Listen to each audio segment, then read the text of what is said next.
अस्सलाम वालेकुम दोस्तों, मैं डॉक्टर फ़ारूक खानज़ादा अपनी टीम अब्दुल वाहिद मुग़ल के साथ अपने channel agri solution and services के थ्रू आप दोस्तों से आज हम बात करेंगे कि किसी भी फसल से अच्छी एवरेज लेने के बुनियादी असूल क्या हैं। तो सबसे पहले क्या है कि आपको ज़मीन का सिलेक्शन होना चाहिए। मुख्तलिफ़ कैटेगरी की ज़मीन होती है तो उसी सिलेक्शन के हिसाब से हमें क्रॉप को सिलेक्ट करना होता है। अलावा इसके फिर जो हम सेलेक्ट करते हैं सॉइल को, तो फिर उसी हिसाब से हमें सीड सिलेक्शंस होती हैं। फिर हम अगर बात करें तो जब हम उसी हिसाब से हमें फर्टिलाइज़र्स प्लान करने होते हैं। बेसिक फर्टिलाइज़र उतना ही ज़रूरी है जितनी ज़्यादा आप यील्ड लेना चाहते हैं। फॉर एग्ज़ाम्पल बेसल डोजेज़ में आपको जो है फास्फोरस, पोटेशियम वेरी इंपॉर्टेंट है, आपको उसका एप्लीकेशन टाइमली ज़रूर करना चाहिए। बेसिक्स के अंदर नंबर ऑफ़ प्लांट्स आपके पूरे होने चाहिए। इसके अलावा सर्टिफाइड सीड्स जो है वो आप सेलेक्ट करेंगे, फिर आप अपनी एक अच्छी शुरुआत कर सकते हैं। जी, सबसे पहले जब आप ज़मीन की तैयारी करते हैं तो उसमें गहरा हल चलाना बहुत अहम है। उसके बाद जो है गहरा हल चलाने के बाद जो है आप रोटावेटर से उसको सॉइल को मिक्स करें और उसको बाकायदा तौर पर उसको बिल्कुल मिक्स कर दें।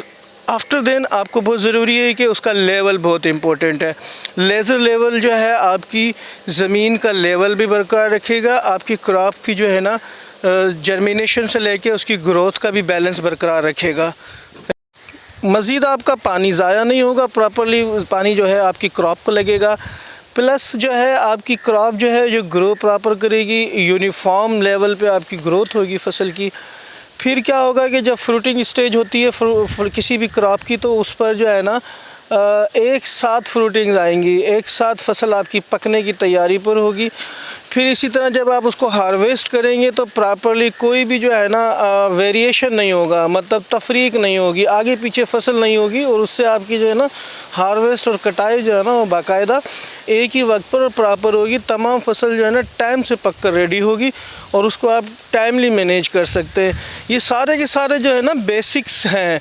अगर आपने बुनियाद अच्छी रख ली, अपनी फसल की प्रिपरेशन अच्छी कर ली, आपके पास नंबर प्लांट्स पूरे हो गए, आपके पास जो सर्टिफाइड सीड हुआ, तो फिर इसमें कोई शक नहीं है कि आप एक अच्छी यील्ड ले सकते हैं। इसके बाद जो है आपको जो बहुत इम्पोर्टेंट है फर्टिलाइज़र, ज़मीन की तैयारी के बाद जो बारी आती है वो आती है आपको वीड्स, अनवांटेड प्लांट्स, घास को कंट्रोल करना, उसको भी टाइमली कंट्रोल करना ज़रूरी है। किसी भी अच्छे नुमाइंदे से, किसी भी ज़राअत एग्रीकल्चर डिपार्टमेंट के किसी भी नुमाइंदे से मशवरा करके टाइमली वीड्स को कंट्रोल करें। ये जो गंद घास कचरा है ये आपका 50% फर्टिलाइज़र और न्यूट्रिशन में भी हिस्सेदार बन जाता है, जिसकी वजह से आपकी जो फसल है वो कमज़ोर पड़ जाती है और आपकी एवरेज पे 50% असर आता है।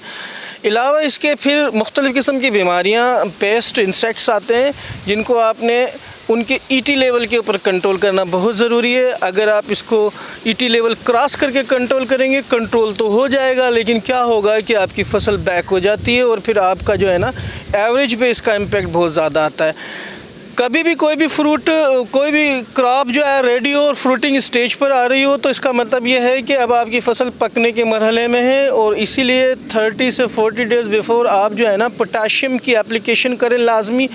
मशवरा करके, हर क्रॉप का डोज डिफरेंट है और उससे जो है ना आप ज़्यादा एक्स्ट्रा जो है ना यील्ड ले सकते हैं।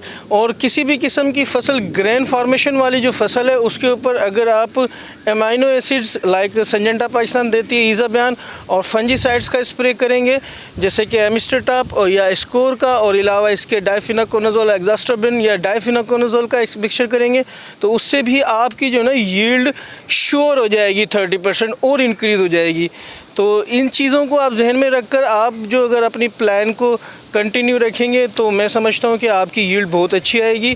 इन सम काइंड्स ऑफ क्रॉप्स ऐसी होती हैं कि जैसे कि sugar cane like this, rice, in crops के अंदर बोरस का अटैक आता है, तो बोरस को कंट्रोल करने के लिए ग्रैनुल्स फार्मूलेशन के जो पॉइजन्स हैं लाइक वेटाकू और अदर किस्म के क्लोरा एंट्रीनिलिप्लोर वगैरह, इनको अगर एप्लीकेशन करते हैं अगर टाइमली, तो आपकी फ्रूटिंग जो है ना लॉस में नहीं जाएगी, बिल्कुल लॉस नहीं होएगा। इंशाल्लाह ताला आप जो है ना 100% फ्रूटिंग ले सकते हैं, 100% आपकी यील्ड आएगी, 100% आपकी हार्वेस्टिंग में आपकी एवरेज आएगी।